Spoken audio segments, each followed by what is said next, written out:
the things that you say you're going to do, exceed those expectations, and after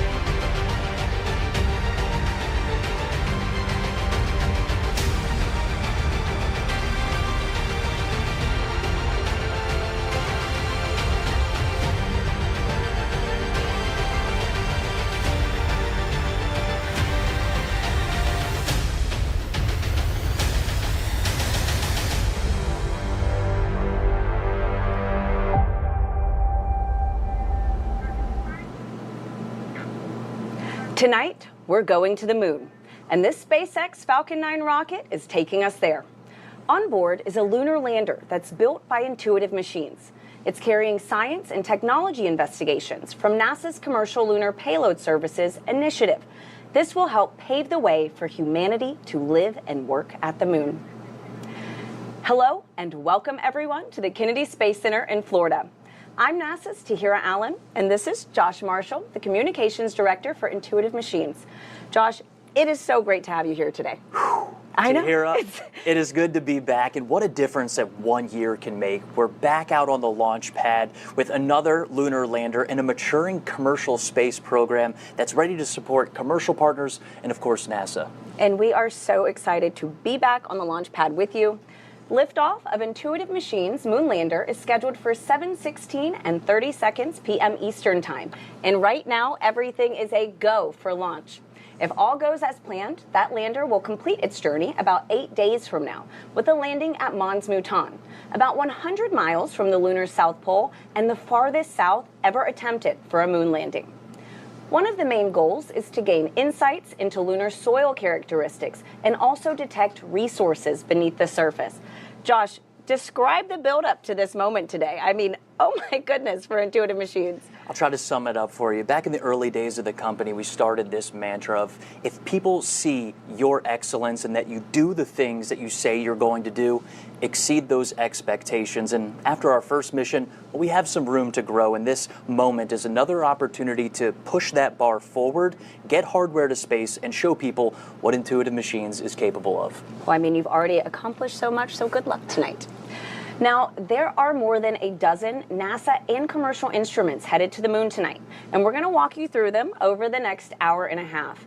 But first, Josh, tell us a little bit about your spacecraft. We've got a replica of her right here that's sending all this new technology to the moon. Well, first off, we love her, and her name is Athena, including her solar panels. She's just over 14 feet tall. With the landing gear, she's just shy of 15 feet wide. That's about the length of a standard car parking spot. The lunar lander weighs nearly 1,500 pounds and is capable of delivering about 220 pounds of payload to the lunar surface. That is a lot of science, Josh. So, you know, we talked about having commercial instruments on board this lander. Can you walk us through some of those payloads on Athena? Absolutely. Let's take a look at some commercial ones. We have Lunar Outpost Map Rover underneath the garage right here.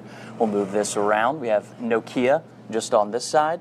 And if we pivot back this way a little bit, you have Lone Star Data Holdings Data Center over here. But I want to talk about a payload that's helping us solve one of the challenges found from IM-1, and that was regulating the thermal temperatures underneath the lander's top deck solar array, this area right here. So what we did is we partnered with Columbia Sportswear and brought in this material. It's called Omni-Shade Sun Deflector. Can I hold it? Absolutely. And what it does is regulate that extreme heat and extreme cold that the lander experiences underneath that top deck solar array. Wow, that's incredible. And so all these commercial payloads that you've been pointing out, they're all on the outside of the lander because, as I understand, Athena's fuel tanks are on the inside of the core structure. You got it right. Cool. That's liquid methane and liquid oxygen tanks inside of the lander. What that requires is extremely cold fuel to be loaded inside of the vehicle. That fueling process started about 3 hours before launch, and fueling stops just before liftoff. And what is really cool, to meet those requirements, SpaceX developed a way to fuel the lander while it's already attached to the rocket and on the pad. Now let's head on over to SpaceX and Mission Control in Hawthorne, California. Thanks, Tahira. I'm John Innsbrucker, Falcon Principal Integration Engineer here at SpaceX. And I'm Yomezo, a lead propulsion engineer here at SpaceX. Now, IM-2 marks our 24th mission of the year after a busy 2024, where we launched a record-breaking 134 missions. SpaceX was honored to launch last year's IM-1 mission, which is the first commercial lunar lander to land on the moon, and the Blue Ghost 1 mission just last month. And we're excited to once again partner with NASA as part of the Commercial Lunar Payload Services Initiative, which you'll hear us refer to as CLPS. Now, SpaceX was founded with the goal of making life multiplanetary, and today's mission furthers that goal by helping scientists understand more about the resources on the moon. We'll have more on SpaceX's part in building our future in space in just a few minutes. Yeah, we're currently at T-minus just under 41 minutes from liftoff, and while the countdown continues, let's take a moment to meet the Falcon 9 that will be taking IM-2 to space today.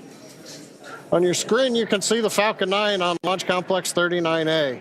Falcon 9 is a two-stage rocket, and it's the first orbital-class rocket capable of reflight. The first stage, the tallest portion of the vehicle, marked there on your screen, that provides 1.7 million pounds of thrust thanks to its 9 Merlin 1D engines.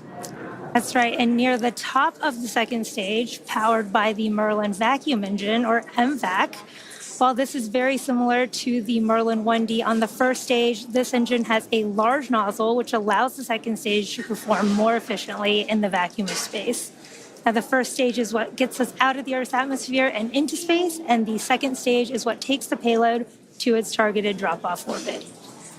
Now, that large barrel structure with the pointed nose at the very top of the vehicle is the payload fairing, and it's composed of two halves made up of carbon composite material that come together to protect the payload until we're in the vacuum of space. Now, the Intuitive Machines landers need to be fueled on the pad with cryogenic methane and oxygen starting about 2.5 hours before launch. Now, ahead of the IM-1 mission last year, SpaceX teams had to modify Pad 39A and the transporter erector alongside the Falcon 9. We installed liquid oxygen and methane tanks, we put propellant lines in, and we put more of these to support the Intuitive Machine missions. Now, Athena, today's lander, went through the same late load of propellant while it was on the pad today. In fact, we have just finished wrapping up propellant loading. Now, methane isn't typically used in the Falcon program, so Falcon teams had to lean on the expertise of our Starship teams to verify the health and status of the lander and our fueling system. And speaking of Athena, the lander arrived in Florida back in January, and since then, teams have been integrating the spacecraft to Falcon 9's second stage in preparation for launch. It continues to be a smooth countdown today, and the SpaceX team will begin propellant loading at T-minus 35 minutes. Right now, we are looking good for an on-time liftoff. And in the meantime, let's check in with Tahira and Josh at Kennedy. Thank you, Yome. Now, as we mentioned at the top of the show, there are more than a dozen instruments on board Athena. And we're going to walk you through them to show you how they'll inform on how astronauts live and work on the lunar surface in the future. So let's jump right into the NASA technology demonstrations. We have the Prime 1 suite, which stands for Polar Resources Ice Mining Experiment. It consists of two instruments, the Trident drill, which you see right here, and a mass spectrometer called IM-SOLO, which you see right down here. And joining us now live to discuss these two tools is Dr. Jackie Quinn, Prime 1 Project Manager with NASA. Jackie, thanks for joining us. Oh, thanks for having me. So let's start with this instrument right here, the Trident drill. Can you walk us through how this works? So actually, this is a life-size rendition of the Trident drill. So that's the exact size that we're going to send to the lunar South Pole. Big. Yeah, it's actually was designed and built by Honeybee Robotics. It's a percussive augering drill, and it has the ability to sample down to a meter depth. So that's a little over 3 feet. And the way it works is it goes down in about 4-inch sections. It'll go down 4 inches. It'll collect the lunar regolith on the flutes of the drill. It'll bring it to the surface, deposit on the surface, and then then it goes down again another 4 inches and deposits. So do that sequentially until it reaches its terminal depth. One of the very cool things about the Trident drill is it has a temperature sensor in the very tip of the drill. So as we're going down, we're going to stop and take temperature measurements at different depths along the way. So we'll get the first thermal in situ readings as we traverse down. That'll be one first. And of course, it's the first robotic drill in the lunar South Pole. So very cool. That's a couple calls from SpaceX here on the countdown. Sequence immediately and proceeding to launch abort. At T-minus 10 seconds, launch will be hands-off and relying on automated abort criteria for the remainder of the count. And Jackie, paired with Trident is the mass spectrometer M-Solo. I love the name. It's the second part of Prime 1. How are we able to use the drill in concert with the mass spectrometer? Right. So actually, I have another life-size rendition. This is M-Solo. So M-Solo is a commercially available mass spectrometer built by Infocon, which the engineers and scientists here at the Kennedy Space Center have ruggedized for use in the harsh environment of space. So the M-Solo works in tandem with Trident. When Trident brings up the soil and deposits it on the surface, the activity of depositing it gives enough energy that the frozen gas molecules that are residing on the grains of the soil actually sublimate into the vacuum of space. And when that happens, the mass spectrometer, M-Solo, is able to analyze the molecules and tell us which specific gases we're seeing and what quantity is there. And so, Jackie, real quick, can you give us the big picture? You know, what does the Prime 1 suite contribute to the overall goal of long-term human presence at the moon? Yeah, so right now, I would say we're fairly tethered to Earth as human explorers, and we want to be able to have a sustained presence on the moon, on Mars, on any celestial body. And in order to do that, we need to be able to live off the land. So if we look historically at explorers, say Lewis and Clark that went from Missouri to the Pacific, they were able to do it because they lived off the land. They gathered food and vegetables, they hunted, they drank water. Well, we as explorers of space need to be able to live off the land as well. And the way to do that is to be able to get the water if it's there and be able to harness it for creating fuel and oxygen. And that's what Prime 1 will do, is to give us those first key engineering components that allow us to design future systems. That is so exciting, Jackie. Thank you so much for joining us today. Being here. Go Prime 1. And it sounds like we also did just get a call out that RP1 propellant loading is underway. So that is a great update to hear.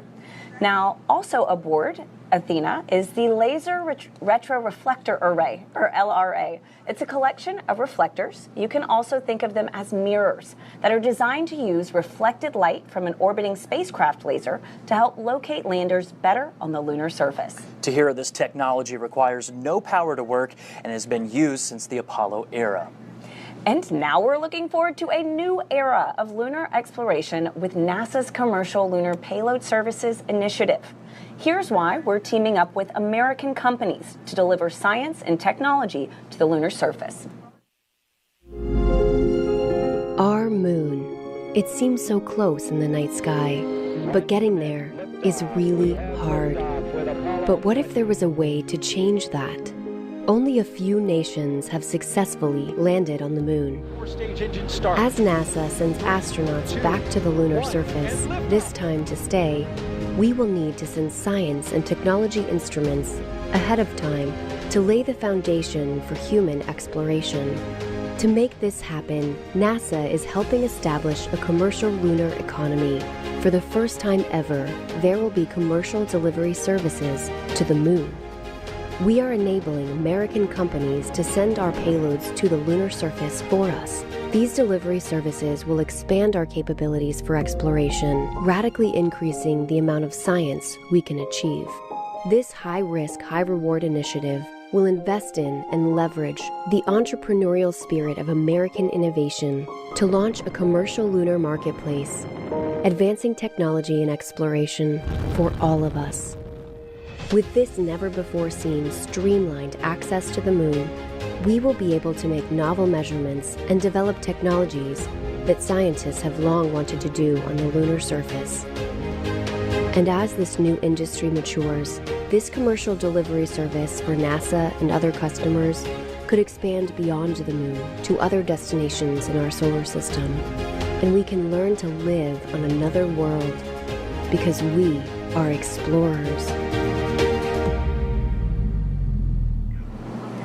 Josh, one thing that I think is super cool about tonight's delivery being led by Intuitive Machines is that it's controlled from your mission control, and it is a super unique setup.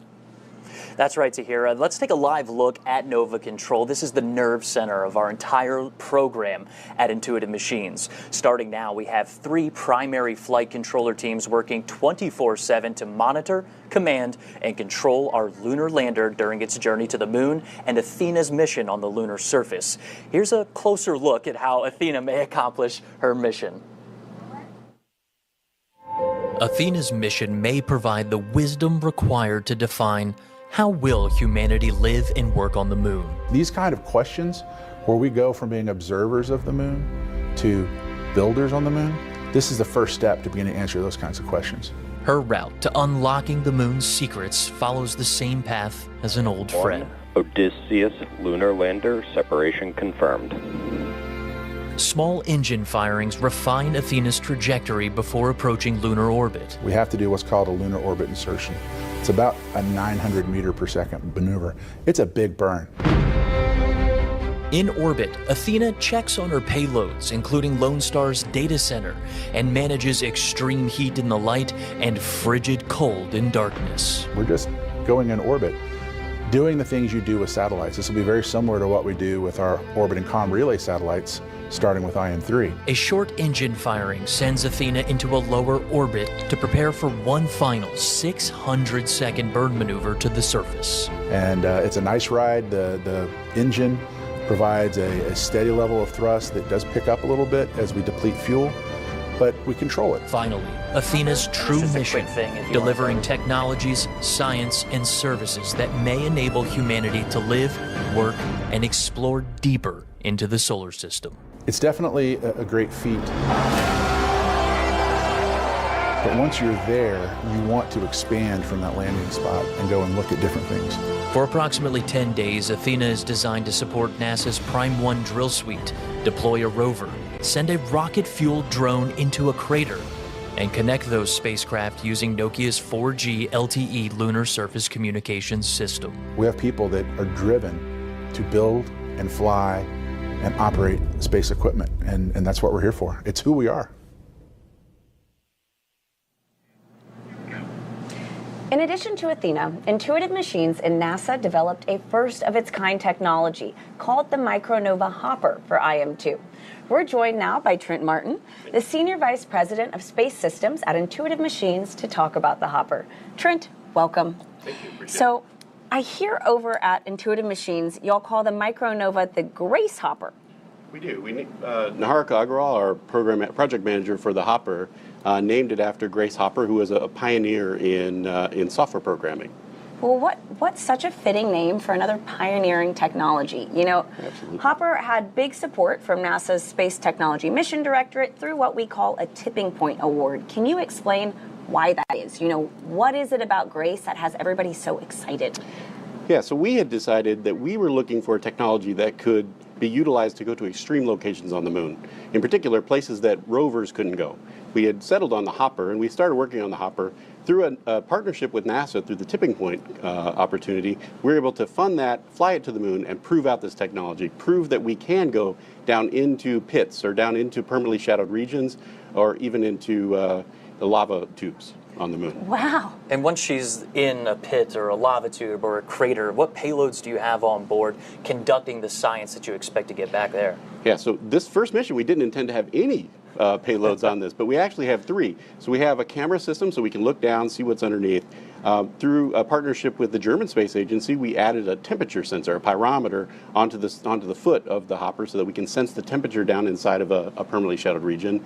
And then working with a company out of Hungary called Pulley Space, we put a neutron spectrometer on board so we can actually tell if there's water down inside of a PSR. That is so exciting. Now, so you talk about Hopper going inside these craters, these lava tubes. Does she have to hop back out to transmit the data, or can she do it from inside there? Well, We believe that she's going to have to hop back out. However, we partnering with Nokia, we've actually put a Nokia antenna on top of Hopper, and based on the analysis that Nokia has done, we believe that we will be able to communicate outside of that PSR that we're flying into just by bouncing the signals off of the walls of the crater. But we'll find out. That's part of the experiment. How far away is that crater, and how many hops do you think it'll take to get there? So we're going to take 5 hops once we get to the surface. 1 to get us off of the lander, and then several different hops to prove that we can fly parabolically, we can fly a steady level flight, we can fly down into the PSR, and then wait a period of time and then fly back out of the PSR. We'll be 700 meters away from the lander by the time we're finished. It is so exciting just hearing about the complexities of, this lunar technology that's going to the moon. And Trent, we wish Grace safe travels into the history books. We do too. Thank you very much. Thank you. Now let's head back to SpaceX in Hawthorne, California, where John and Yomi are standing by live right now. Thanks, Tahira. Everything continues to be go for launch as we count down to liftoff in just 26 minutes from now. Now, not only is the Falcon family of vehicles supporting NASA's lunar efforts through contracts like CLPS, but we're also working directly with companies to help support a growing commercial industry, and that's unlocking space for both commercial and government customers. Yep, that's absolutely right. And for more than a decade, Falcon 9 has supported 45 missions to the International Space Station with our Dragon spacecraft, starting with our first cargo resupply mission, then returning human spaceflight capabilities to the U.S., and even helping launch 2 additional cargo missions with Northrop Grumman's Cygnus. All of these missions have enabled science and research to be conducted on the International Space Station. Yep. A lot of work from low Earth orbit. Now, since 2022, SpaceX has supported the next generation of commercial space exploration. We've done the launch of 3 private astronaut missions to the space station, and that's been in partnership with Axiom Space.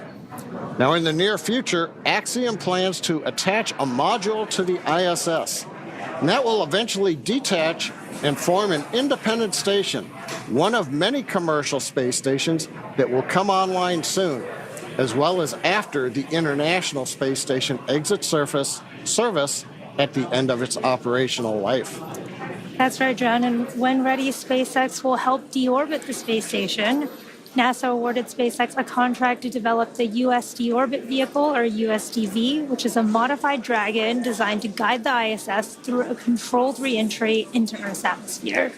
Now, this will be a pivotal moment in spaceflight history, and as the space station departs orbit and hands off the baton for future private missions like those from Axiom or VAST, which is working on developing space stations that launch directly into orbit. And you can see that on your screen right now. Now, SpaceX's drive to unlock space does not end there. In 2021, SpaceX launched Inspiration-4 on a 3-day journey around the Earth. It was the first all-civilian mission to space. And missions like Inspiration-4 that you can see here, Polaris Dawn, and the upcoming From-2 mission, those allow commercial astronauts to conduct research and other activities in the microgravity of outer space, as well as demonstrate new technologies while orbiting the Earth. Now, as some of you may recall, last year the Polaris Dawn crew reached the highest altitude ever in Earth orbit since the Apollo program. They participated in the first ever extravehicular activity, what we call an EVA, where they stood up in Dragon wearing SpaceX-developed EVA suits.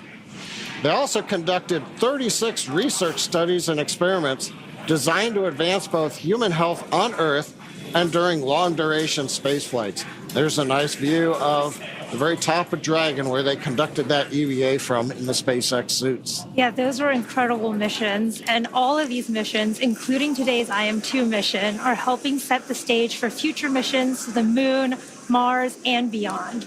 And of course, SpaceX continues to support NASA's Launch Services program with missions like Sphere X and Punch, which are currently scheduled to launch in just a few days. So very exciting times ahead. But back to today's mission. Let's check back in with Tahira and Josh over at KSC. Thanks, Yome. So we are at about T-minus 22 minutes from liftoff tonight. Josh, if all goes as planned, this would be the second lunar landing for Intuitive Machines. I mean, that has to feel good. It does. And just last year, we became the first commercial company to land and operate on the surface of the moon, despite a harder than expected landing caused by a laser altimeter mishap.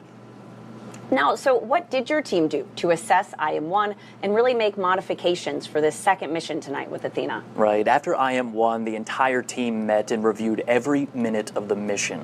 What went right, what went wrong, and identified a few improvements for Athena. Namely, we've taken extra steps in testing to ensure Athena's laser altimeter is rock and roll ready to go, Hero. I mean, that sounds great, Josh. So let's talk about this landing site. The landing for IM-2 is at Mons Mouton. It's named after the award-winning NASA mathematician and computer programmer Melba Mouton, who contributed to the successful Apollo 11 moon landing. Mons Mouton is about 100 miles from the lunar South Pole, climbing nearly 20,000 feet high. That's about the height of Mount McKinley in North America. This mountain is also about the size of Delaware, stretching 2,700 square miles, and will be the southernmost lunar landing ever attempted.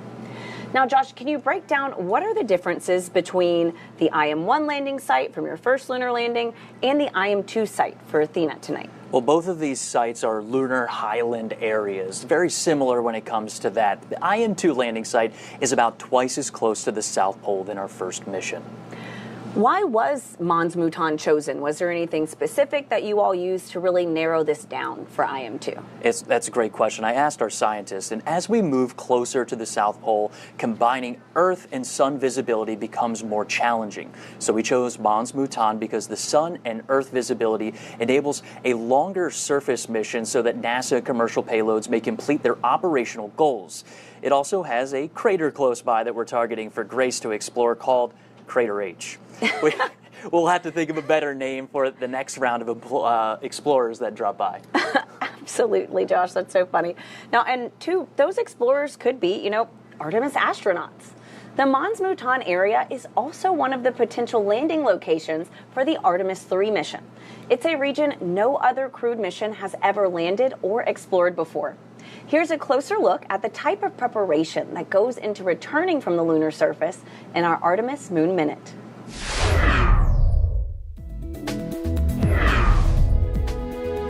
Hey everyone, I'm NASA astronaut Christina Cook, crew member for the Artemis 2 mission.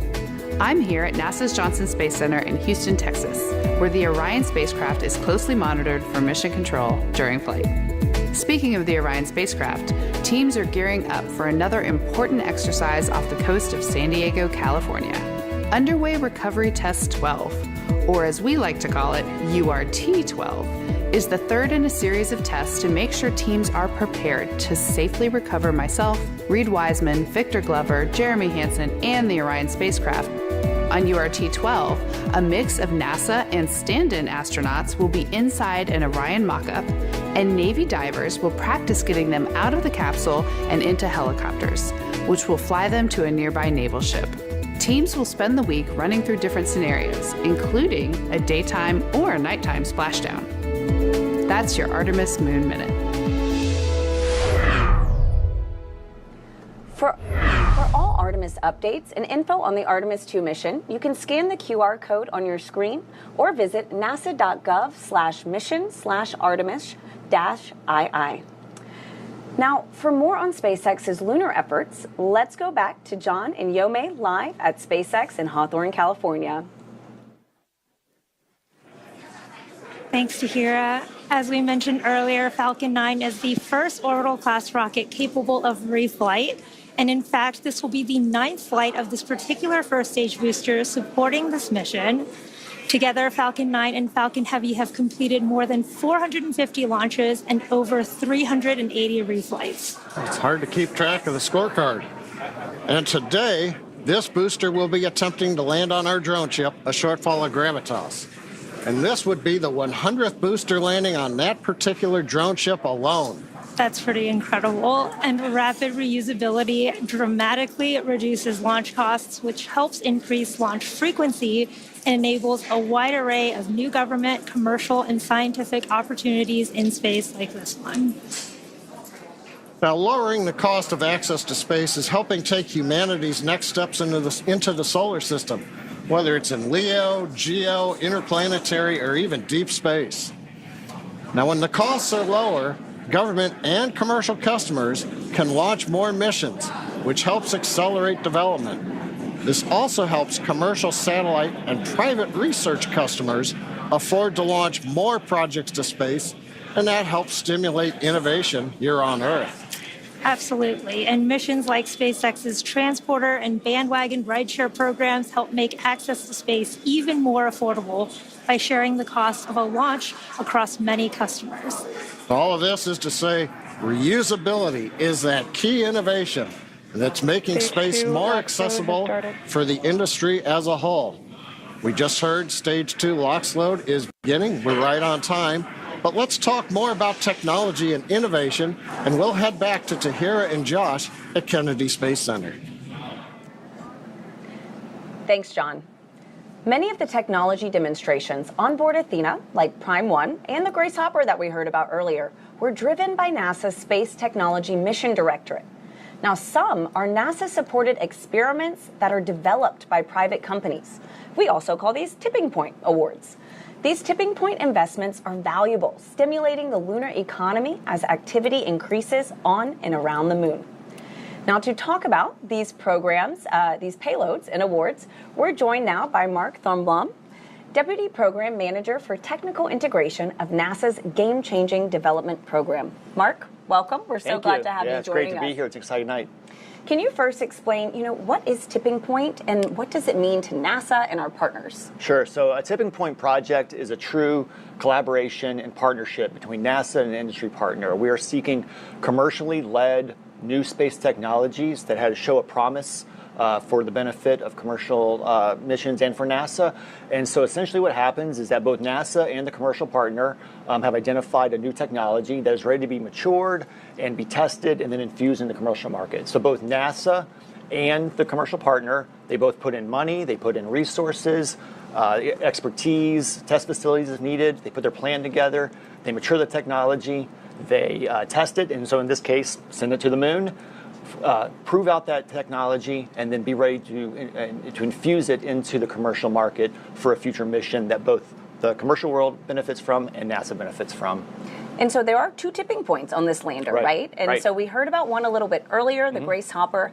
Can you expand on how this might revolutionize, space exploration? Yeah, so the word revolutionize is really perfect for this type of mission. In the past, almost exclusively planetary exploration has been done with wheeled rovers. And that's been great. They're incredibly reliable. They do their missions well, and we've benefited greatly from them. But we've got to the point now in the science investigations, particularly on the moon, where we need to get into those more hard-to-reach places. In this case, we want to get to the bottom of a crater. We want to get into those permanently shadowed regions where we believe that resources, water, and other volatiles are there that we can go and eventually extract and use. And so a wheeled rover would be impractical to think that you could get down those steep slopes, over those cliff edges, down into those extreme temperatures, and then back up, right? So the fact that you have a hopper that can come up, over, set down nicely, do the science it needs to do, and then safely get out of there really changes the game on where we can go and do science on planetary bodies. And it's not just applicable to the moon, it has reaches out towards Mars and beyond. All right, Mark, I'll throw you a curveball. Sure.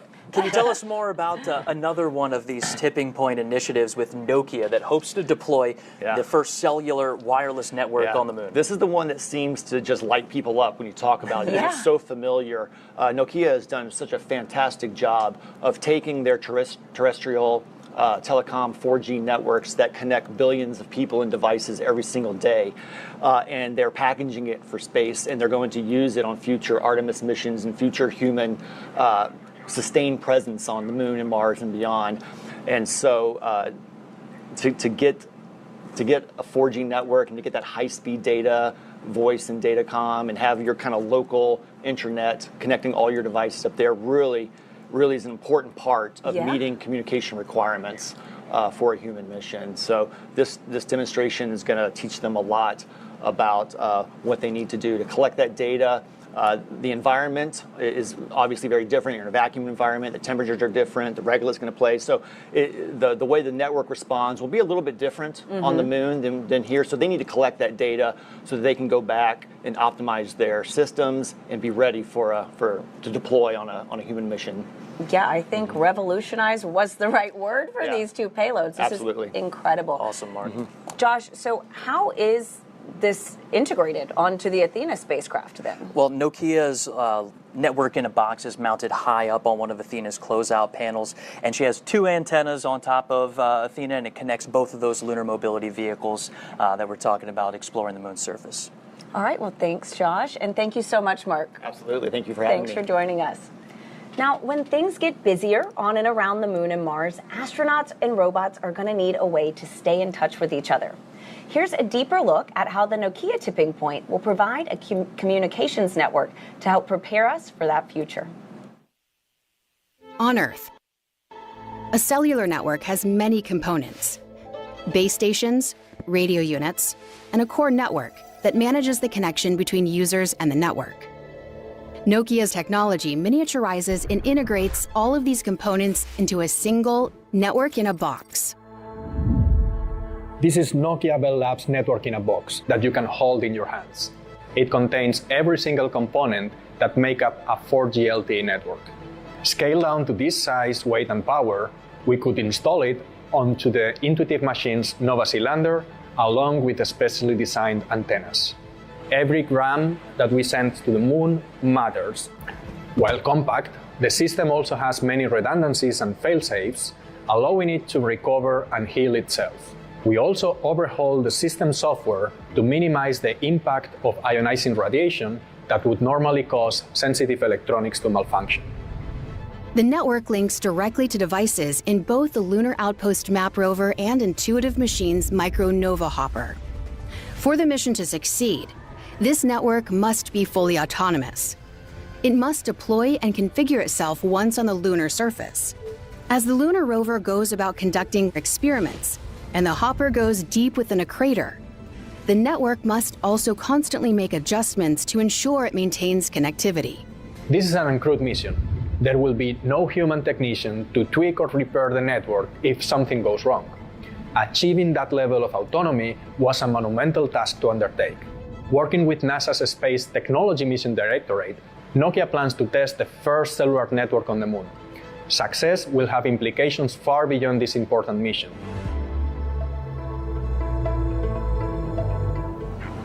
While Nokia's lunar network technology will be the first deployed on IM-2 mission, it's also being adapted for Artemis 3. That's right. Now, these high-speed capabilities will be incorporated into the Axiom Space's AXEMU spacesuits, enabling connectivity on the lunar surface. You can think of this as our explorer's own cell phone network, but on the moon. Together, efforts like CLPS and tipping points are helping advance humanity's reach into our solar system and shape our country's approach to exploration through commercial partnerships. Tonight, Intuitive Machines' lunar lander is taking NASA's science and technology demonstrations to the moon under the Commercial Payload Services Initiative, or CLPS as we like to call it in the business, right? Exactly, Josh. And under CLPS, NASA asked commercial companies like Intuitive Machines to provide lunar delivery services that advance capabilities for science, exploration, and the commercial development of the moon. Tahira, it's through CLPS. NASA selected Intuitive Machines to deliver its Prime 1 drill suite and laser retroreflector array to the moon. However, Intuitive Machines added commercial payloads like the Diamond Yaoki rover, Pulley Space Water Snooper, and others to make commercial lunar ambitions a reality. And it's by collaborating with NASA and leveraging CLPS as a springboard, we've developed services for delivery, data transmission, and infrastructure that commercially develop the moon. Not just for us or NASA, but for all. Absolutely, and it is an exciting time, Josh. So tonight is also the third CLPS delivery that is launched on a SpaceX Falcon 9 rocket. Let's send it back to John and Yome at SpaceX in Hawthorne, California, as they walk us through the final moments of the countdown. We will see you after launch. Now, as we mentioned at the top of the program, Falcon 9 is enabling these launches of the moon, including the Hakuto R mission, IM-1 a year ago, Blue Ghost, and Resilience, and of course tonight's IM-2 mission. Now, beyond the primary payloads, rideshares like the 3 additional payloads you can see, well, you can't see here, it's below the lander, but those rideshares will be helping to build the lunar economy. All these missions are something that Yomei is going to talk about. Yeah.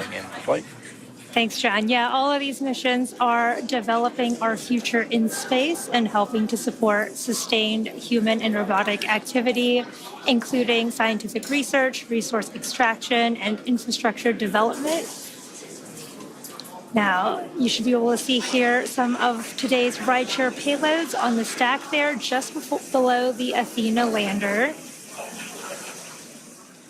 Now, NASA's Lunar Trailblazer is also hitching a ride today, and we'll learn more about that later in the webcast, as well as Astroforge.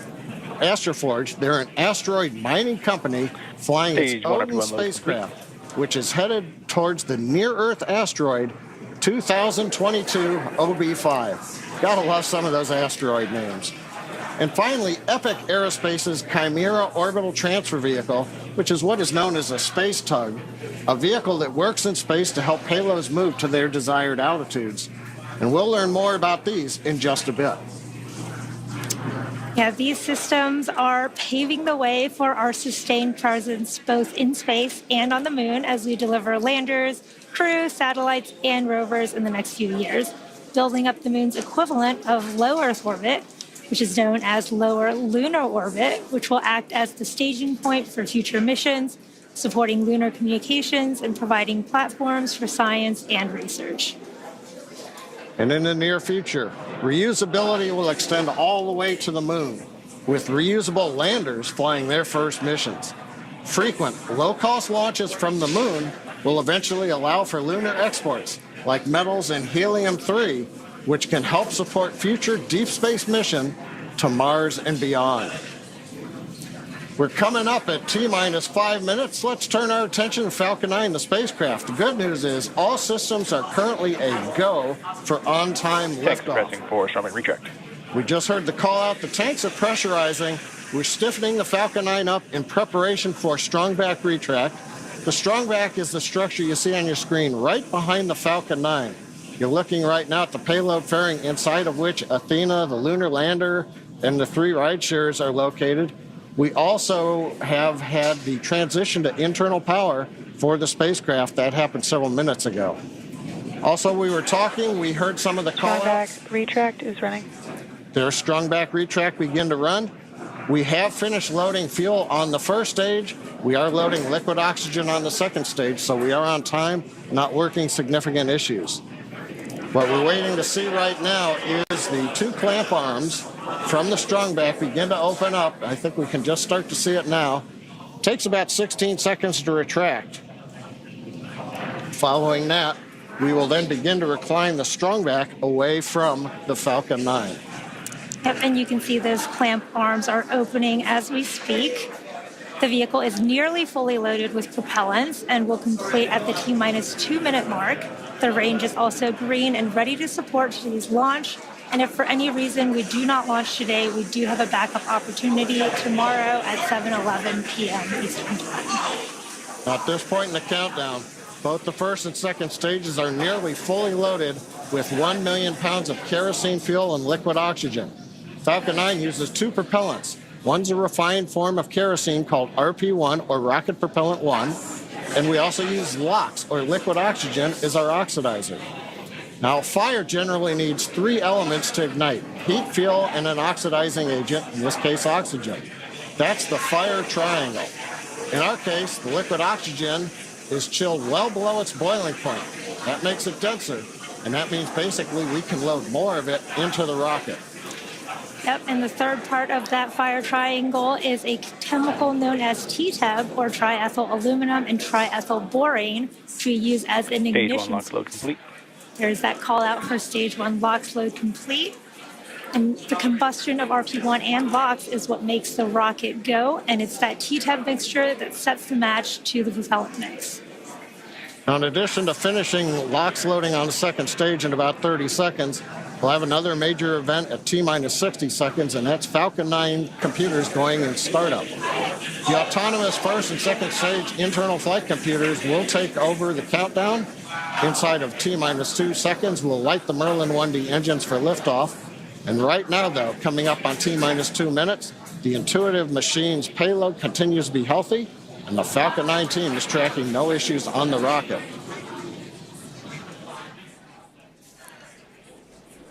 Currently, the weather is green and the range is ready to support a T0 at 7:17 p.m. Stage 2, LOX load complete. Okay, we've heard the call out just inside T-minus 2 minutes. LOX load on second stage complete.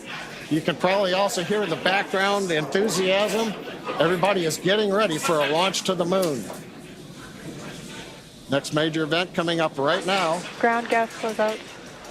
Ground gas closeout.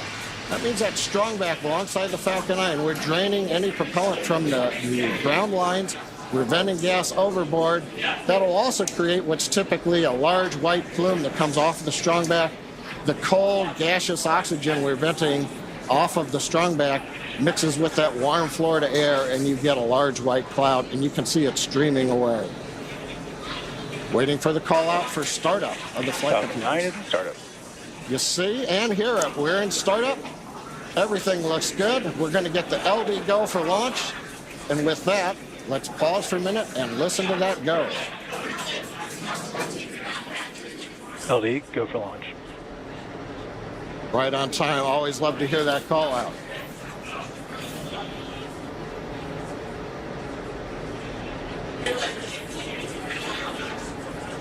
T-minus 30 seconds and counting. All systems are go for launch of Falcon 9 with the Intuitive Machines lunar payload.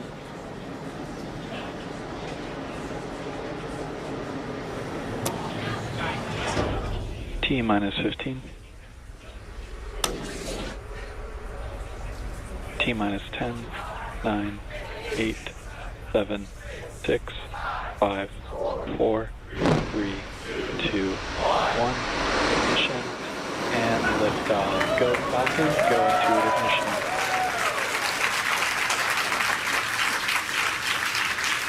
Vehicle is pitching downrange. And looking forward to nominal.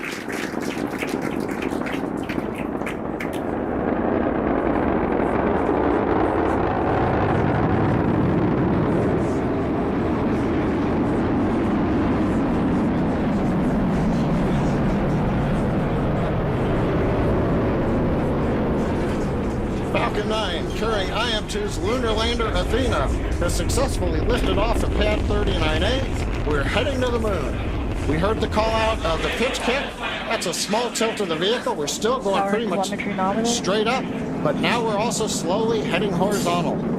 You heard that call out for power and telemetry nominal, and once we reach orbital altitude, we're going pretty much horizontal to the Earth. The rocket needs to go about 17,000 miles per hour. Falcon 9 is supersonic. Horizontally. We heard that call out. We are supersonic, and in just a few moments, we will pass through max Q, or maximum aerodynamic pressure, on the booster. Max Q. We're through max Q, and the Merlin 1D engines have throttled back up to full power. Next call out we ought to hear is MVAC chill. Falcon 9 data is continuing to look good as the first stage heads out over the Atlantic Ocean.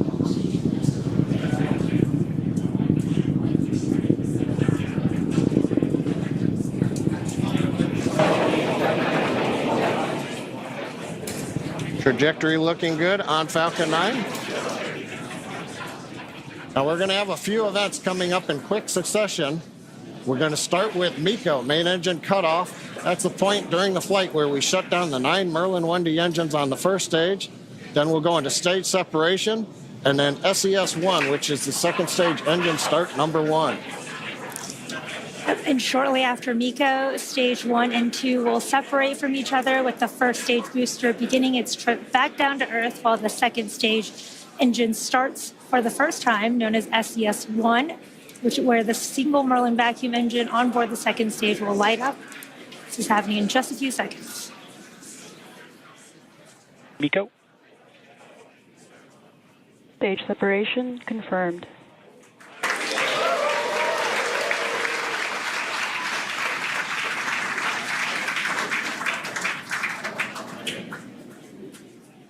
And vac ignition. Call-outs of 3 good events. You heard it, and you should have seen it there on the webcast. MECO stage up in SES-1. Now, the first stage is not powered. It's shut down. Great views coming from the second stage cameras as we have just had sunset a little while ago at Kennedy Space Center. The first stage is now coasting to apogee.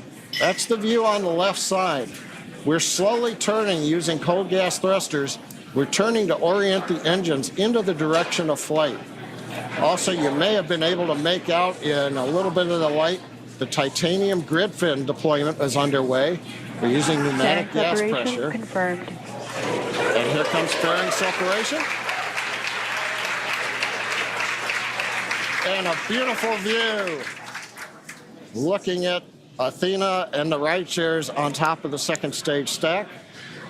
So we had good fairing Vehicles are on a separation. nominal trajectory. Trajectory's nominal. First stage is looking good as it coasts to apogee. Second stage under power. Yome, everything continuing to look good right now on the mission. Yeah, we are at just over T plus 4 minutes into today's mission. IM-2 is SpaceX's 24th launch this year, and we are currently in the first of 2 planned MVAC burns.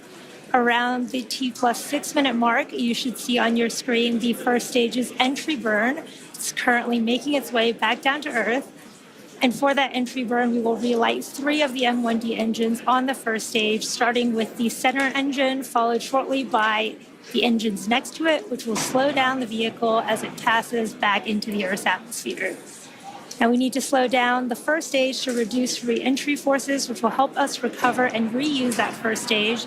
And you can follow along on your screen to the telemetry on the bottom left and right of your screen for the stage 1 and stage 2 speeds and altitudes. Now you may have noticed on the left side of your screen, first stage altitude has begun dropping. We have reached apogee, and now we are under the pull of gravity, headed back down to the Atlantic Ocean.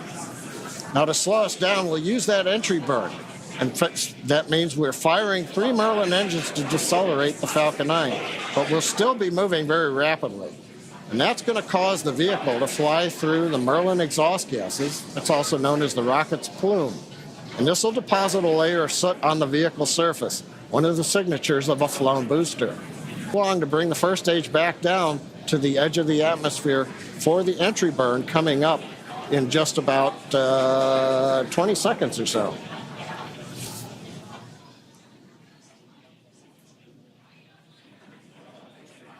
Now, as a reminder, the first stage that's supporting today's mission is performing its entry burn for the 9th time. Falcon 9 is the world's first orbital reusable rocket. This is important because it's that reusability that allows SpaceX to refly the most expensive parts of the rocket, and that in turn drives down the cost of space access. Stage 1 entry burn startup. Stage 1 FTS is saved. There's that call out for entry burn startup, and this will be about a 30-second burn, slowing that first stage down as it re-enters the Earth's atmosphere.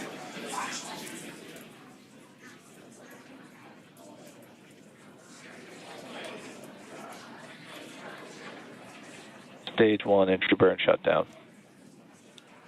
And there you can see the end of that entry burn on the first stage. And on your right, you can see the second stage still in the first of 2 planned burns, carrying the Intuitive Machines-2 payload to the moon. Now, coming up next, we will shut down our MVAC engine on the second stage, followed quickly by the landing burn on our first stage. And the second engine cutoff of this first burn will be in just about 30 seconds at the T plus 7 minutes and 46 second mark. Stage 2 is in terminal guidance. You can see on your bottom right the speed of the second stage accelerating as we are in that burn. Stage 1 transonic. Stage 2 STS is saved.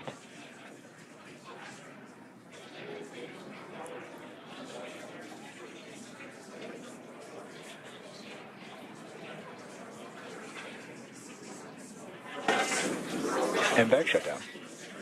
There's that call out for MVAC shutdown. We should be getting a confirmation of a good orbit as Stage well as 1 landing burn. there is that stage 1 Nominal landing parking burn. orbit. And that confirmation of a good orbit on stage 2. Let's watch stage 1 come back home. Landing leg deploy.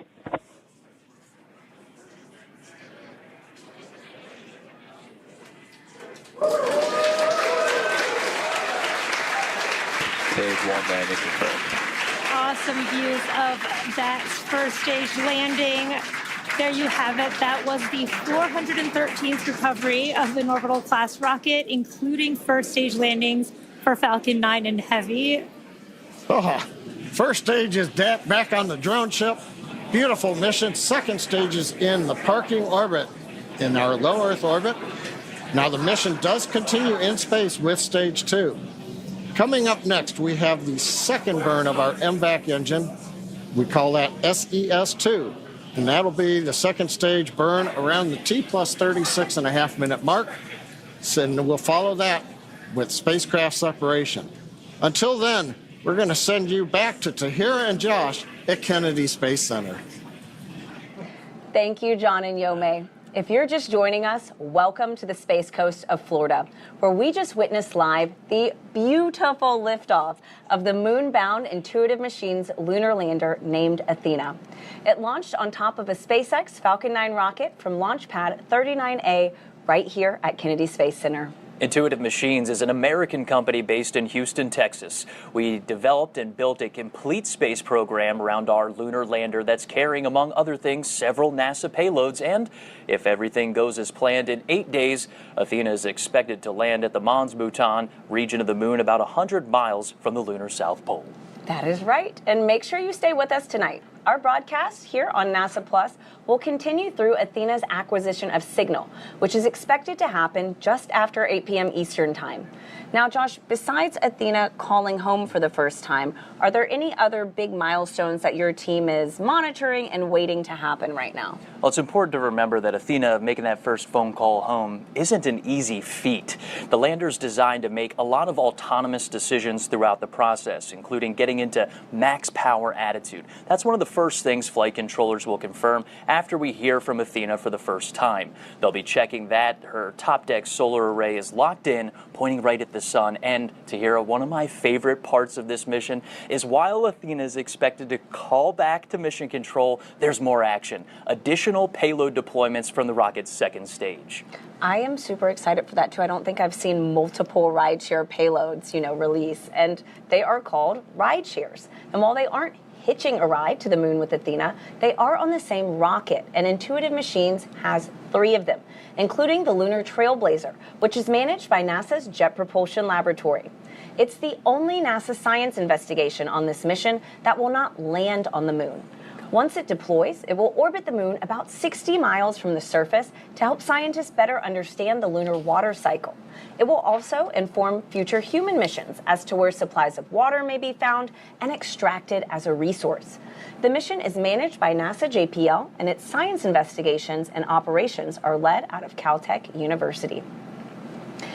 And we are joined now by Dr. Rachel Klima, Lunar Trailblazer Deputy Principal Investigator, to talk in more detail about Lunar Trailblazer. Now, Rachel, first though, what a launch tonight. Oh my gosh. Were you able to witness that? Yes, I was. It was, my mind is blown, not just because the launch was so beautiful, but like to have worked on something for so long and see it go, like, I don't know how this is my life. Congratulations. Absolutely. Can you tell us a little bit about the goal of the Lunar Trailblazer mission? Sure. So Lunar Trailblazer, we proposed it in 2018 to follow up on some of the observations that were made almost about a decade before that of water on the surface of the moon, across the entire surface of the moon. So we're going back to study the form, the abundance, the distribution of that water, and to understand whether the water actually migrates across the lunar surface so we can characterize this lunar water cycle. Wow. Tell us a little bit more about the science instruments on board that help you achieve that mission. Sure.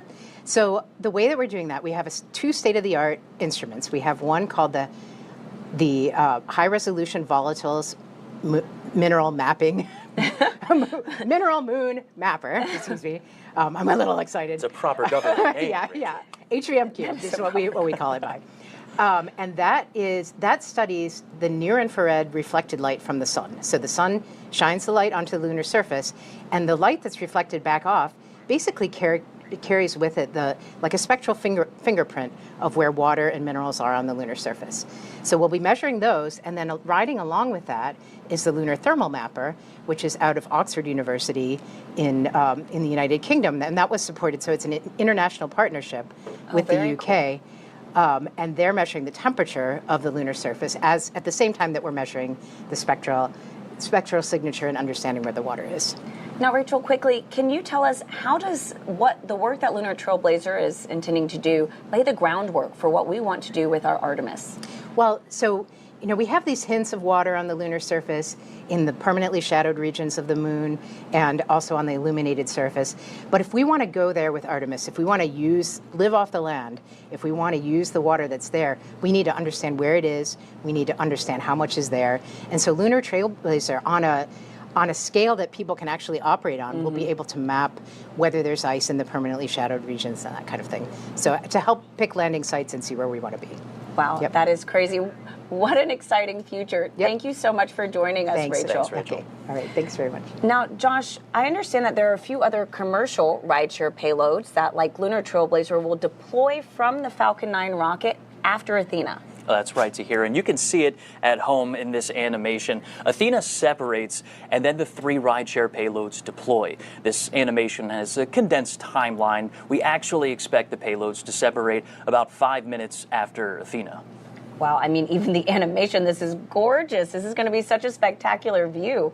So can you walk us through, what exactly is deploying here? Well, what you're watching are all of the rideshare deployments, including Astroforge, a space mining company, using this mission to scout its target asteroid that is out of this world, and deployment of Epic Aerospace's payload called Chimera. It's an orbital transfer vehicle intended to deploy multiple payloads after separation. And is there a special reason, that these ride shares joined Intuitive Machines' CLPS lunar launches? That's a great point. And Intuitive Machines takes an Apollo-like trajectory to the moon. It's called a translunar orbit. It's like throwing a fastball right at the moon. It enables Athena to get there in about 8 days, but for ride shares, it's an opportunity to get into a high-energy orbit to get places like the moon or a deep space asteroid like Astroforge. It's also an opportunity to send our future lunar data relay satellites on the same launches as our lander missions, starting with IM-3, which is, of course, also carrying our CLPS payloads from NASA. That's right. And IM-3 will be Intuitive Machines' third lunar delivery mission as part of CLPS, an initiative where NASA and American companies have teamed up to explore the moon.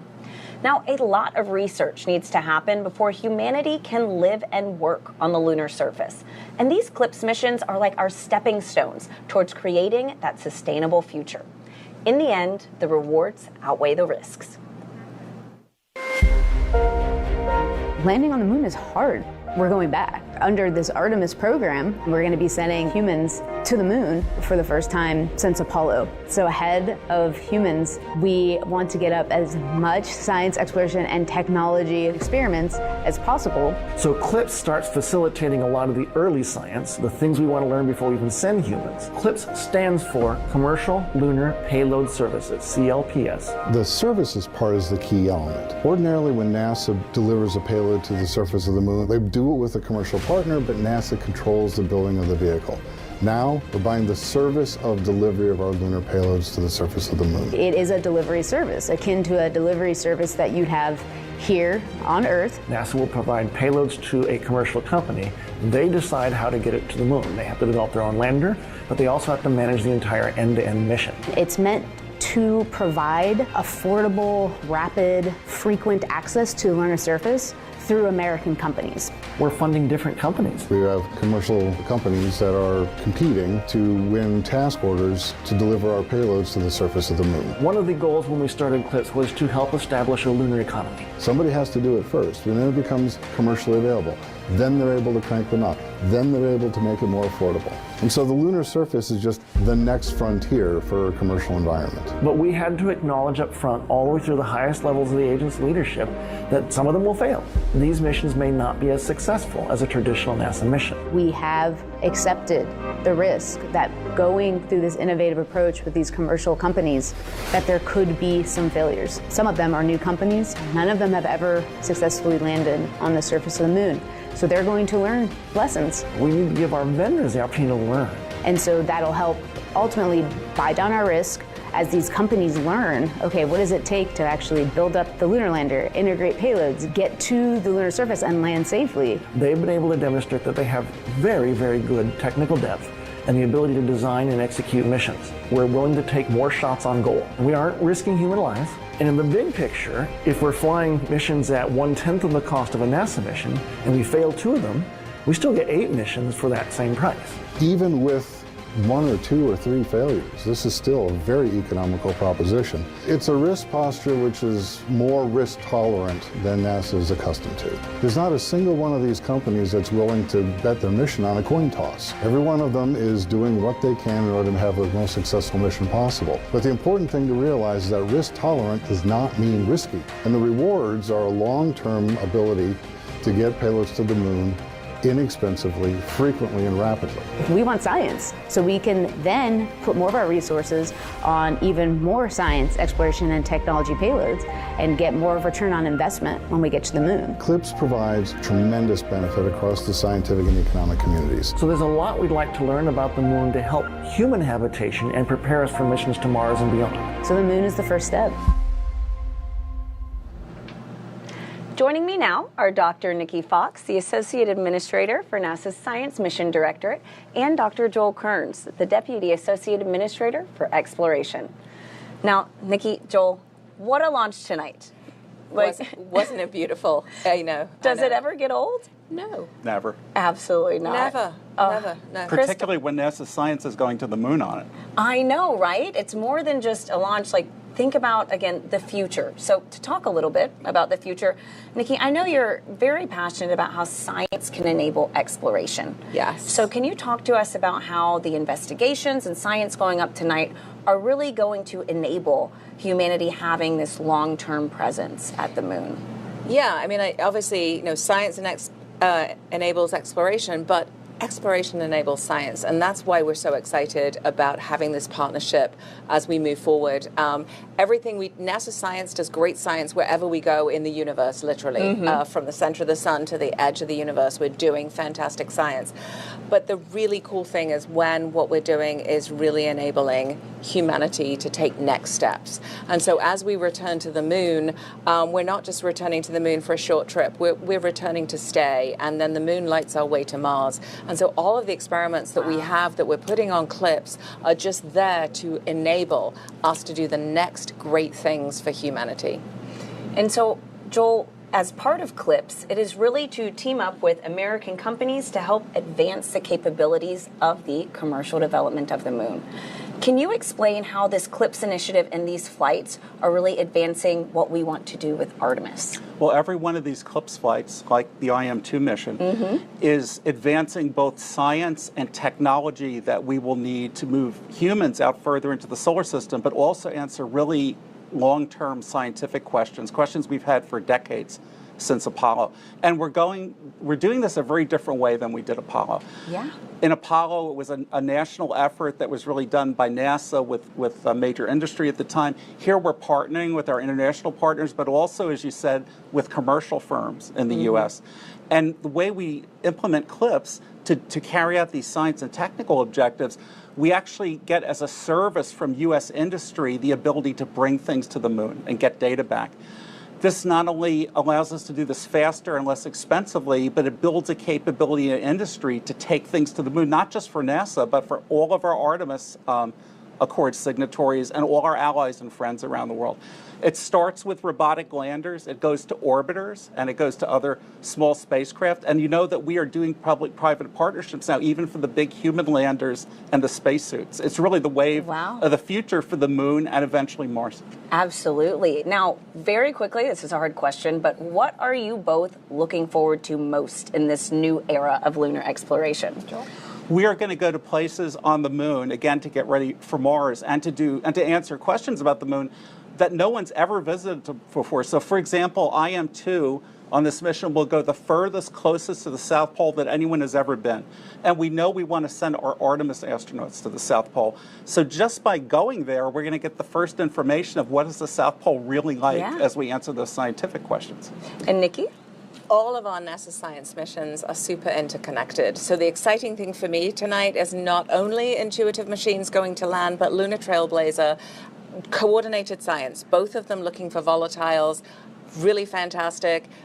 NASA science doing amazing things all through our universe, from the just everywhere we go, incredible, incredible science. So just really excited to continue to inspire the world and lead the nation in science exploration. Absolutely. Thank you both so much for joining us. Thank you. As part of CLPS, Intuitive Machines is continuing to add commercial lunar services. It enables delivery, data transmission, and infrastructure to support the Artemis campaign and the commercial development of the moon. 2024 redefined Intuitive Machines, becoming the first commercial company to land and operate on the surface of the moon. Houston, Odysseus has found his new home. And rapidly advancing services for lunar data transmission and infrastructure. When we jumped off on this CLPS initiative and pivoted the company towards the moon, it pushed the boundaries of what could be possible, and so we thought unconventionally. Last fall, we continued development of our lunar terrain vehicle, the Moon Racer, wrapped up 2024 with NASA astronaut testing at Johnson Space Center, along with a meteor crater trial run in Winslow, Arizona. To support delivering Moon Racer and other heavy cargo, the company completed several milestones in developing its heavy cargo lunar lander, Nova D. So what we're able to do with heavier cargo is provide a logistics supply chain to the moon. And while 2025 starts with another lunar liftoff, development of the first lunar data relay constellation capable of 4K video transmission is underway to support Artemis missions to the moon. Starting with our third and fourth CLPS deliveries, we plan on deploying data relay satellites and begin operational capability for Artemis and allow for more robust communication from the surface. Each mission is building the foundation for a sustainable presence on the moon and a foothold toward the next step into the solar system. We're now going to step aside while we await our next big milestones, the second burn of the second stage of the Falcon 9 rocket, and then separation of Intuitive Machines' lunar lander. We're expecting that to happen about 8 minutes from now, so we'll see you then.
Welcome to Kennedy Space Center, where we are currently awaiting the second burn of the Falcon 9 second stage and separation of Intuitive Machines' lunar lander. This comes after a successful liftoff of the Falcon 9 rocket with the Intuitive Machines lunar lander named Athena at 7:16 and 30 seconds Eastern Time tonight. And in approximately 8 days, Intuitive Machines expects Athena to deliver her cargo to the Mons Mouton region of the Moon, the southernmost lunar landing attempt in American history. But first to hear, the lander has to separate from the launch vehicle's second stage.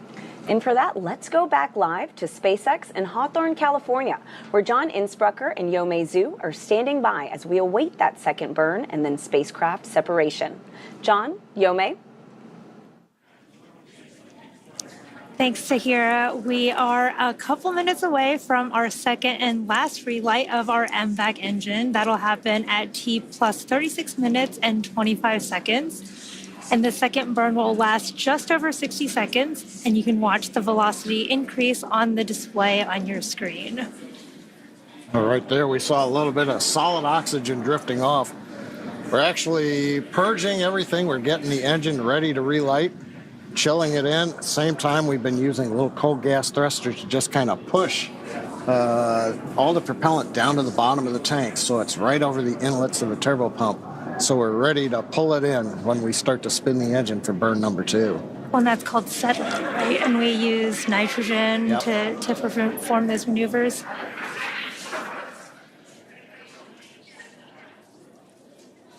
And we can't see those thrusters that John mentioned. They're on the right on the main second stage, and we just have the MVAC engine view here.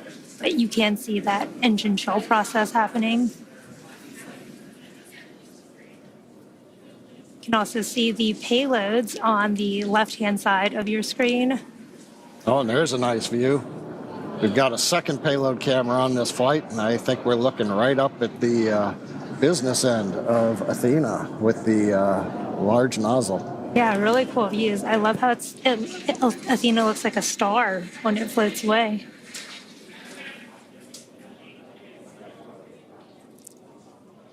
Again, we are coming up on that second engine startup 2 in just a few seconds here. Again, this will be about a 60-second burn.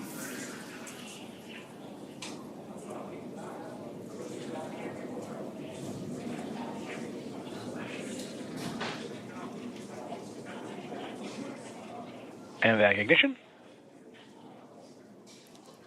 That's the call out for MVAC ignition.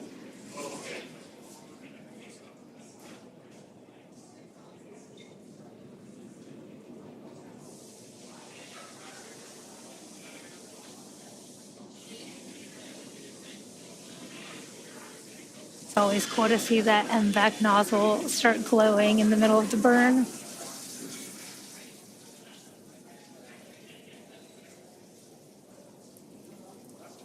We are about 30 seconds into our 60-second planned burn on the second stage, carrying Athena and the rideshare payloads to the moon.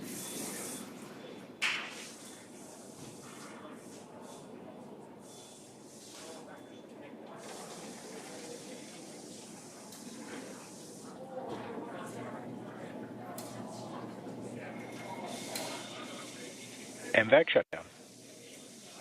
There is that call out for MVAC shutdown. We've completed that second burn of the second stage. Just waiting on confirmation. Nominal orbit insertion. There is that confirmation for a good orbit, and it looks like we are on track for spacecraft separation in just a few minutes. It's been a great launch so far. Coming up 38 minutes since we had the liftoff. And now we're waiting for that IM-2 lander to separate from Falcon 9's second stage. A little bit of a recap while we're waiting for that. That comes in a little under 6 minutes from now. We had an on-time liftoff shortly before 7:16 p.m. Eastern Standard Time from Launch Complex 39A at Kennedy Space Center. Everything has proceeded nominally. 2.5 minutes into flight, we got stage separation. We also saw the successful landing of Falcon 9's first stage on our drone ship, a short fall of gravitas, and that made the 9th landing for this first stage. Now, about T plus 7 minutes 46 seconds, we had a successful second stage engine cutoff, SECO 1, and we heard the call out of a good parking orbit insertion.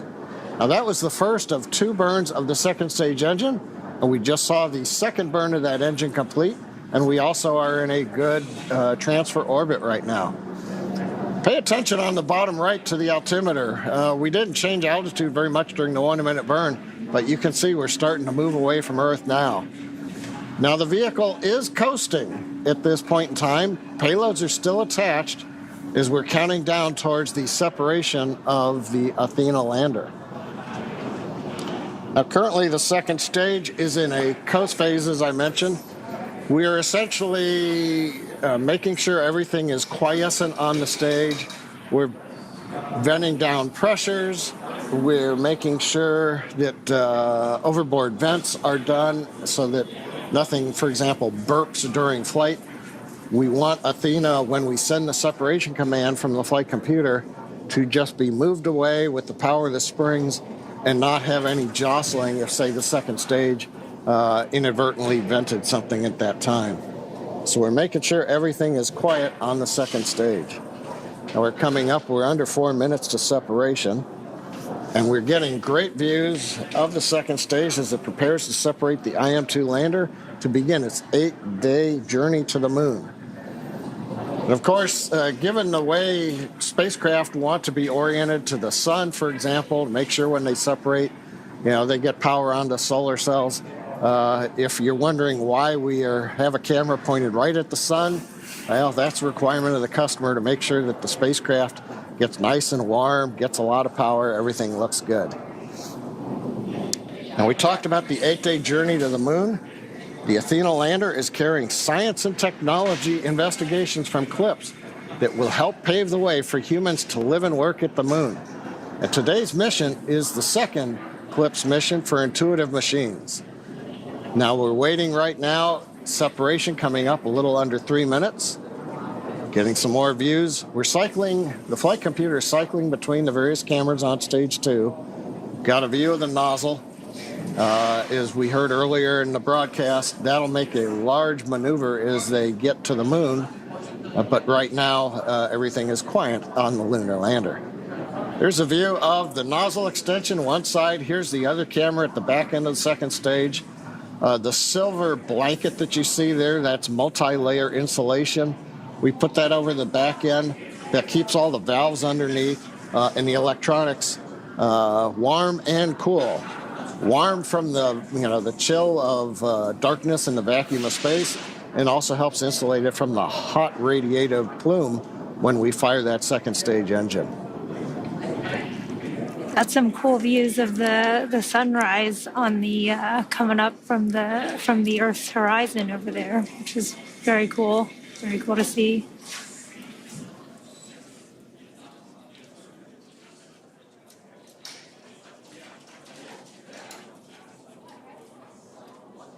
"42 minutes, everything continues to be nominal on the second stage."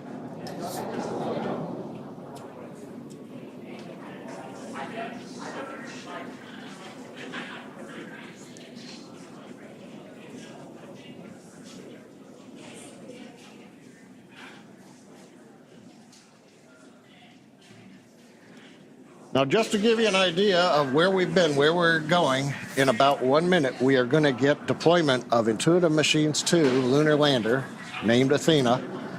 We had the launch. We got into orbit with the first burn of the engine you see there on the screen.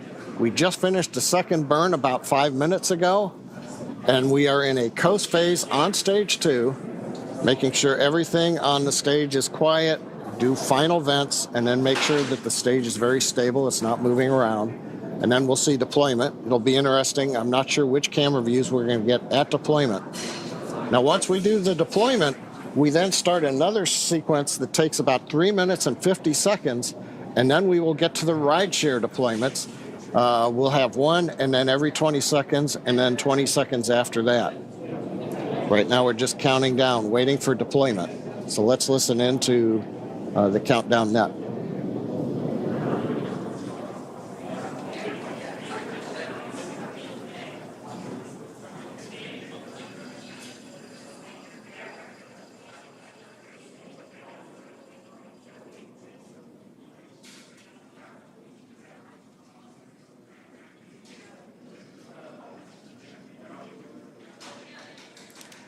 there is that deployment. You can see IM-2 Nova C lunar lander named Athena floating away from Falcon 9's second stage, confirming spacecraft separation. Now, from all of us here at SpaceX, we are wishing the IM-2 lander a good flight and safe travels. SpaceX is honored to be a part of NASA's Commercial Lunar Payload Services Initiative to deliver science and technology to the lunar surface, and we thank NASA and the Intuitive Machines for entrusting us with today's historic mission to the moon. Now, while we wait for the next development, let's bring in Tahira and Josh back at KSC. Yo, man, that was absolutely gorgeous. What an excellent throw from SpaceX. Tahira, what do you think of that shot? It is unreal, literally. It's so gorgeous. Right now, we're going to continue to listen in. Simultaneously, we have Intuitive Machines Nova Control in Houston, Texas. That's going to be waiting for acquisition of signal. That's Athena's first call home, while also monitoring SpaceX. FM, can you call out when we should have booted? And then if we get close to Confetter, give us a call. All right, that's Intuitive Machines Mission Control Athena confirming separation confirmed. Athena separation confirmed. And Tahira, while we stand by and keep running this clock for about 5 minutes after launch vehicle separation, that's when we expect Athena to make that first call home. At the same time, John I and Yomei in Hawthorne, California will be calling out those rideshare deployments. And Com and Raven, let's the views tell on screen. Scuba to stand by, and let's focus on Singapore and T-Knot. Yep, on screen you're looking at Intuitive Machines Nova Control on the left, and you're looking at the second stage views on the right with SpaceX, Tahira. Just gorgeous views. Look at that Earth. That's us. Absolutely incredible. A lot of things are happening right now. It's a very dynamic situation where Athena's preparing to make that first call home. We're counting out the time that since Athena has separated, and that's because at launch vehicle separation, Athena starts a countdown to when she can power says on. 1 minute 47 is the earliest time for transmit. We are at 1 minute 55. All right. Copy. 1 minute 55 here. Let's go ahead and pause and listen into the loops here as we listen to Intuitive Machines Mission Control. Keep active comm. Give us anything you got from the ground station. As well as SpaceX and Hawthorne waiting for those rideshare deployments. Let's just listen in here. AD, permission to talk to T-Knot for a second. Here we go.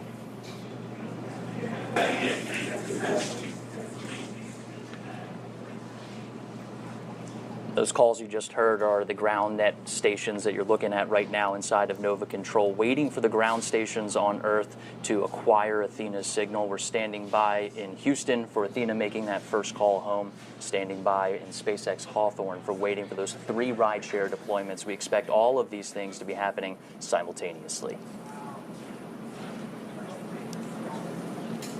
And Josh, right now from Hawthorne, we should be about 30 seconds away from starting that sequence of rideshare deploy. First up should be Astroforge's Odin. 20 seconds after that, Lunar Trailblazer. And then 20 seconds after that, Epic's Chimera.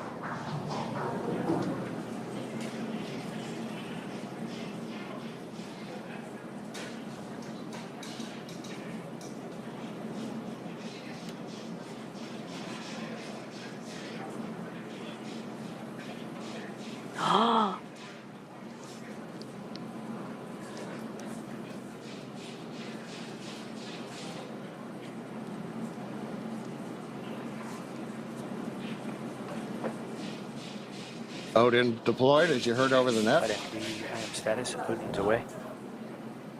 Lunar Trailblazer, separation confirmed. Lunar Trailblazer away.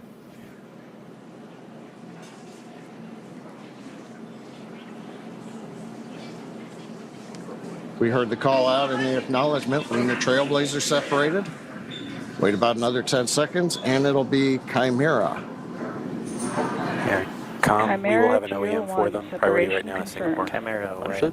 All spacecraft are separated. 4 minutes, 15 seconds past that. All right. Now Josh Tahira. Falcon 9 second stage has sent its commands. Everything successfully deployed. Now we're waiting a word from you all on acquisition of signal from Athena. Thanks a lot, John. We're still listening in to Intuitive Machines' And Nova White Control. Indiana, IM status, waiting for 1909 for our window to open for visibility on the first station. That's flight controllers waiting for that window to start listening in for Athena to make that call home. We're just about inside of that expected window for her to make that first call to Hero.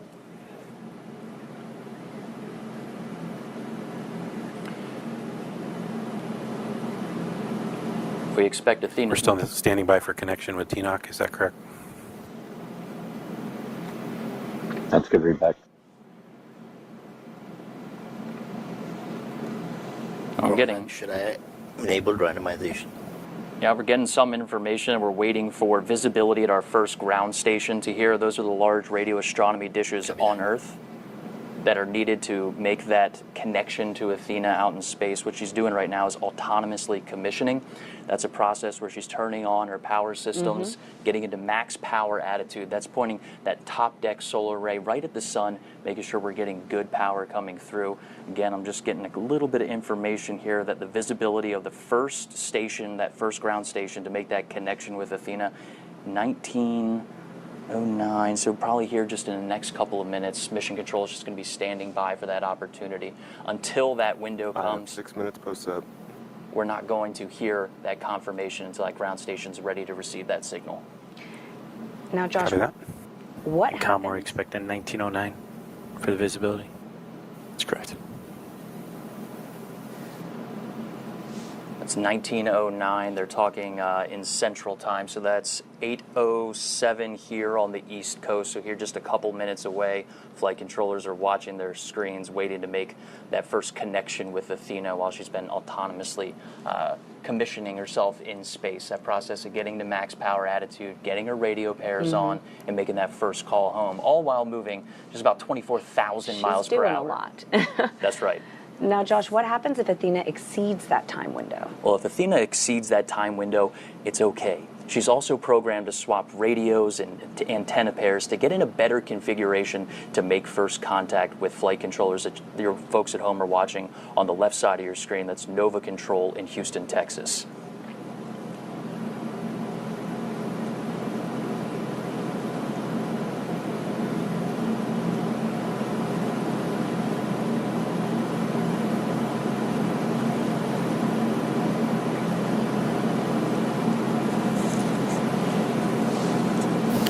Seven minutes, 25 seconds past up. Copy that. That's 7 minutes and 25 seconds since we watched We are Athena halfway separate. to trip and fitter. I understand. We should be getting a call shortly from TNOC to connect.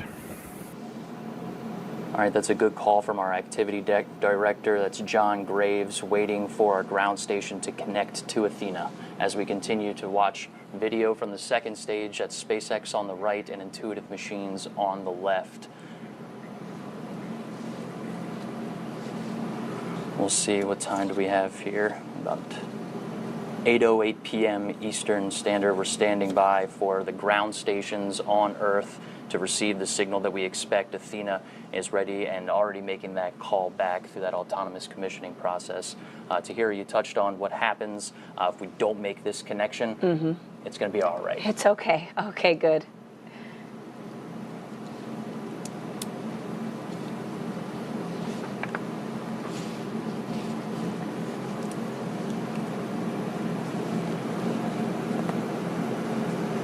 Now, we heard a call from Mission Control talking about a comm fitter being halfway through its cycle. What they're talking about there, Tahira, when we say it'll be okay, it's starting. Back to me, Goose. Ground out. What are we seeing?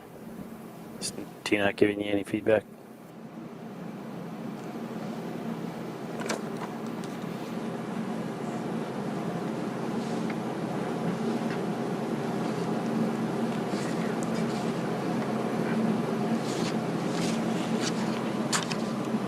Com, while they're working that, when is visibility open for Okinawa?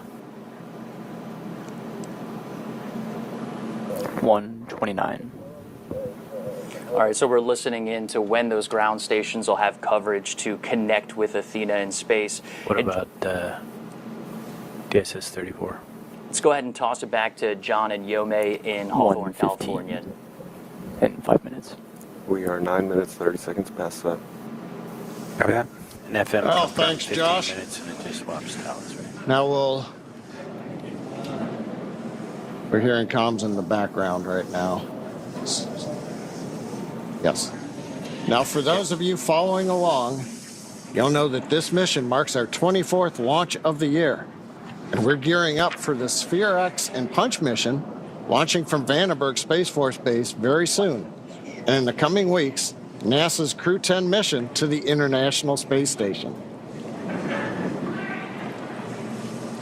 You can always follow along at SpaceX.com launches for up-to-date missions and schedules. And before we sign off here at SpaceX, let's go back to Tahira and Josh at Kennedy. Thanks a lot, John and Yome. Super Dave. So if you think we can do that and get at least a Farm B up there, that would be great. All right, Tahir, we have exceeded our nominal acquisition of signal timing estimate, and flight controllers are starting that new set of procedures that will continue over the next several minutes. They're working to confirm our communications configuration is correct, that the flown trajectory we receive from SpaceX matches those expectations, and that our ground station dish is using the right trajectory. That's been a lot of the timing and things that we've heard in chatter right there in mission control. All right, and we are watching flight controllers in Nova Control right now, working to confirm where Nova sees separated from the launch vehicle, and then matching that data to the ground station's dish that's currently working to acquire the lander's signal. The team's expected to continue this process for several minutes until Athena's autonomous procedures start a new process. We've heard them call out a couple times of how much time is left until ComFitter, and that is part of that new process to communicate back to Earth. This includes cycling Athena's power systems, switching radios, and swapping antennas to sets that had not been used yet. All at the same time, we're working with SpaceX to confirm a good launch vehicle separation. That means a good translunar orbit. We mentioned that at the top of the show. Take us to configure the DSN data connection? Go ahead and turn it on. It should be on now. Okay, ground net. And that's our ground net trying to work the ground stations that are on Earth to make that connection with Athena. But right now, we know that Athena... Just passing 12 minutes in set. We have 4.5 minutes before ComFitter trips. Copy. Thanks, FM. We know that... 3 minutes. Let's move. We know that Athena is on a fastball shot toward the moon. That's that translunar orbit. It does give us a lot of flexibility within our flight path. DSS 34. And there's some more calls working with those ground stations, enabling the ground stations to make the calls and make that connection with Athena. Status is start bend. All right. We're going to continue to monitor progress inside of Nova Control. I have command active for DSS 34. All right. Telemetry.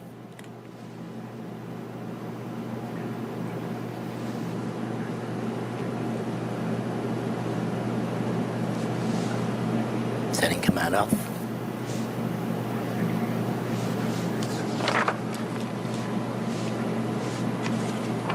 All right, so as we continue to monitor progress inside of Nova Control, we're going to pause to continue listening into what folks are saying inside of Mission Control. But let's just recap what happened leading up to and after liftoff from Launch Complex 39A at NASA's Kennedy Space Center. We saw liftoff to here just around 7:17 p.m. Eastern Standard Time. Then we saw a really good shot there. Beautiful. Yeah. DSS 34B. I believe DSS 34B is another ground station within the Deep Space Network, possibly. Telemetry active. All right, are we getting updates? I don't see packets yet. All right, that's a key word there. We're waiting for packets. That means that we're receiving data packets down from Athena. Just about 8.5 minutes after launch, we did see that great booster 14 minutes past that. On a drone ship. And then a second stage startup just about 36.5 minutes after launch. We saw Athena at launch vehicle separation. All right, ground net, what do we need to do to get telemetry packets? I'm not sure. We should be seeing them now. All right. All right, we're standing by for data packets.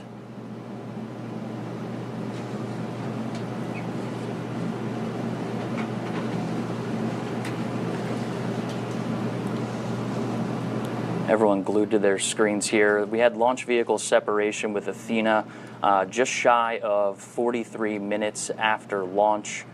Nominal acquisition of signal about 5 to 7 minutes. We've exceeded that time. We touched on that autonomous process of what Athena is doing, but right now it's more of a manual process inside of mission control as those flight controllers are working to configure the ground stations that are required to make that call. It's possible that Athena is powered on. All right, so while TNOC is working, looking for anything we can shake on the DSN side to get packets. And so, Josh, we've mentioned a few different ground stations tonight. If they get this signal from any of them, does that work? Yeah, it sounds like they're switching over ground stations as we're listening in. I'm not familiar with which one and where they're working those, but they're working to get that signal from Athena, and that's coming from our ground net. And you can see folks working inside of mission control trying to solve this problem inside of our circular design control room, allowing folks to kind of wheel around and get the information that they need.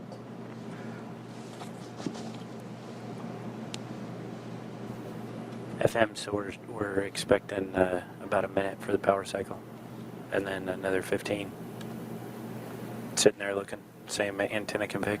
30 seconds to the power cycle is what I got. Copy. Okay. All right, as we enter this... Call it out, we'll start a timer. As we enter this power cycle, we're going to continue to work that autonomous process with Athena. We're at 16, 17 is what I'm showing. Is that what we got? I'm now at 16, 17 right now. Okay. Copy.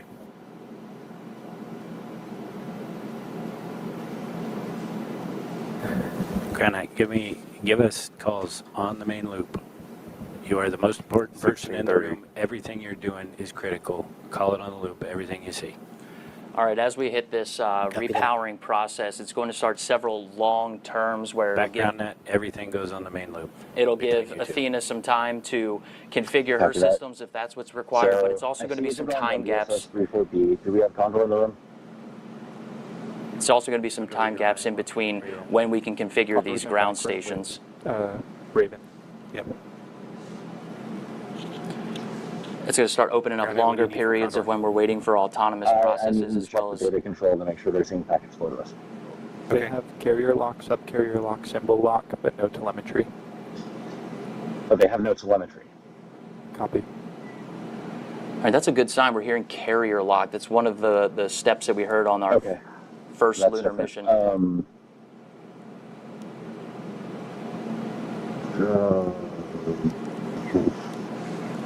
I need to borrow somebody's phone.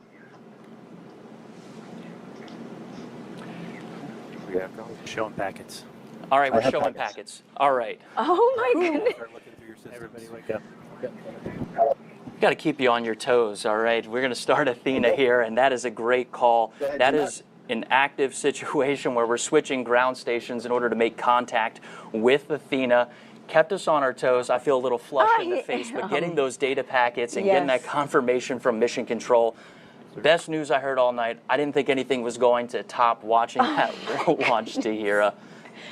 So, Josh, can we breathe easy now? Orange Groundnut, can I? We can. It sounds like we have our packets and we're working those challenges, but the important thing is we'll be providing those updates on our page as well as on our X account.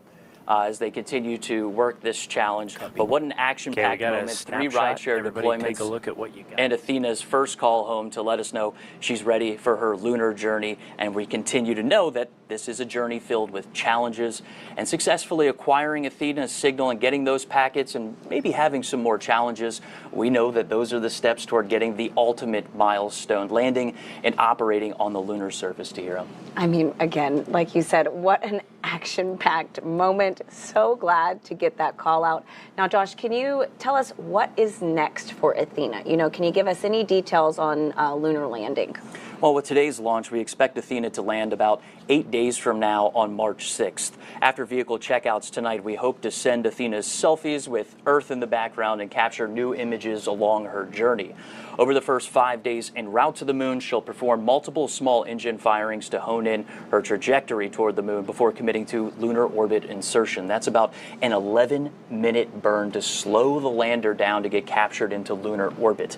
We expect to send another batch of lunar selfies days back to Earth during Athena's love few them. days. That's right. And finally, on March 6th, somewhere around lunchtime Eastern, we expect Athena to make a landing attempt, and if all goes to plan, spend about 10 days conducting lunar surface operations. Well, best of luck, Josh. That's going to wrap up NASA, Intuitive Machines, and SpaceX coverage of the launch of Intuitive Machines moonlander Athena on a SpaceX Falcon 9 rocket from Pad 39A here at Kennedy Space Center. And again, if all goes well, Athena is expected to land on the moon 8 days from now on March 6th. And we will bring you that coverage live right here on NASA Plus. Until then, you can find out more information about this mission and other NASA CLPS launches by scanning the QR code on your screen or by visiting nasa.gov/CLPS. Now, we will leave you with a replay of tonight's launch. From everyone here at NASA, Josh Marshall and Intuitive Machines and SpaceX, I'm Tahira Allen. Have a great night.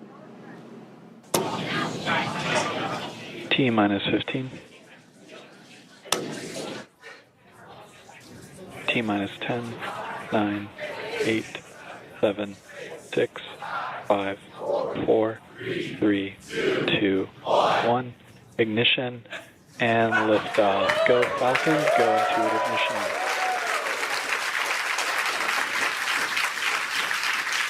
Vehicle is pitching downrange. M1 propulsion is nominal.